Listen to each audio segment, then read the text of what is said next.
नमस्कार, आप देख रहे हैं इंडिया हेडलाइन 24 न्यूज। आपके साथ मैं हूं ममता सिंह। तो चलिए शुरुआत करते हैं आज की कुछ खास बड़ी खबरों से।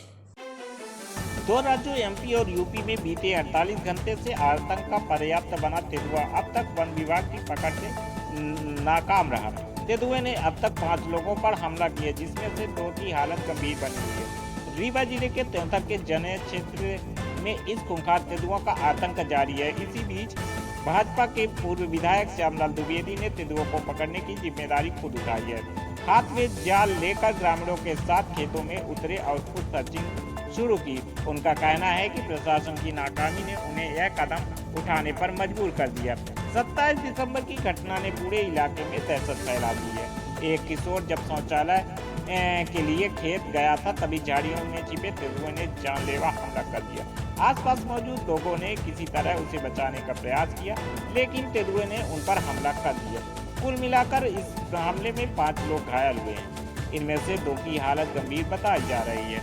तेंदुए की बढ़ती गतिविधियों पर वन विभाग की नाकामी को लेकर ग्रामीणों में आक्रोश है। इस बीच पूर्व विधायक श्यामलाल द्विवेदी ने अपनी पहल से इलाके के लोग को मनोबल बढ़ाया।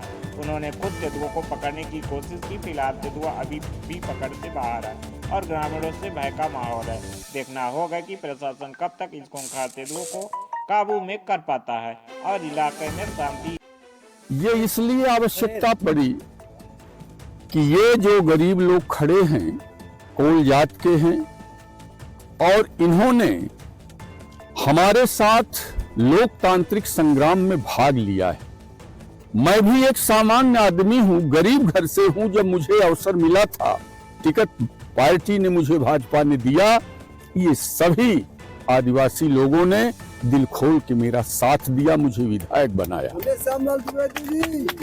और मुझे मेरे सुख में दुख में साथ रहते हैं, संगठन के काम में साथ रहते हैं, और जब इनको ऊपर कोई मुसीबत पड़ती है तो मैं हमेशा खड़ा रहता हूं। आज भी मैं इसीलिए आया हूं, जैसे ये खबर मिली कि मैं ये खेतों में और नदी के किनारे बाघ है, 3 आदमी के ऊपर हमला करके उन्हें घायल कर दिया, और वो बच्चे कराह रहे हैं, पड़े हुए हैं। और बीएमओ से हमने बात किया, एसडीएम साहब से बात किया, उन लोगों ने उपचार की व्यवस्था किया है।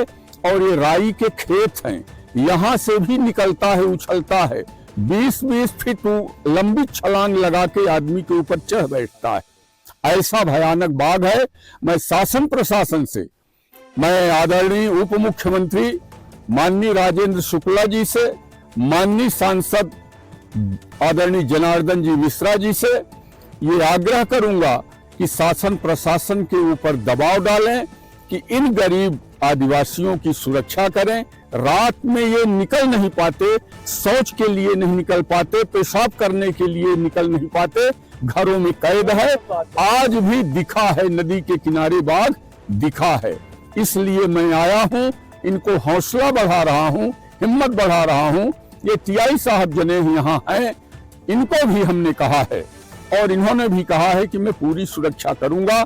मैं कलेक्टर साहब से भी आग्रह करूंगा, एसपी साहब से आग्रह करूंगा, डीएफओ साहब से आग्रह करूंगा, और शासन प्रशासन माननीय उप मुख्यमंत्री जी से, मुख्यमंत्री जी से, कि ऐसे आधुनिक युग में ये बाघ गांव में आकर गरीबों को भक्षण करने पर तुला हुआ है, खाने के फिराक में है, तो इन गरीबों की सुरक्षा की जाए। इसलिए मैं यहाँ आया हूँ, जरूरत पड़ेगी तो डेरा भी डाल के रहूंगा। तो कितने लोगों पर हमला करते थे?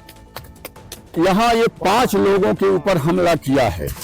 5 लोगों के, 3 हमारे खतिलवार गांव के हैं, एक उत्तर प्रदेश के हैं, एक उत्तर प्रदेश के फॉरेस्ट गार्ड हैं, और एक भैंस के ऊपर भी हमला कर चुका है। 5 आदमी और एक जानवर के ऊपर हमला किया है। वो आदमखोर हो गया है। किसी भी क्षण औरत, मर्द, बच्चे खेतों खलिहानों में निकल रहे हैं, तभी भी हमला करके उनका भक्षण कर सकता है। वक्त हो गया एक छोटे से ब्रेक का। ब्रेक के बाद फिर से हाजिर होंगे ऐसी कुछ खास बड़ी खबरों के साथ। तब तक के लिए नमस्कार। हर खबर की अपडेट पाने के लिए आप हमारे चैनल को सबसे पहले सब्सक्राइब करें।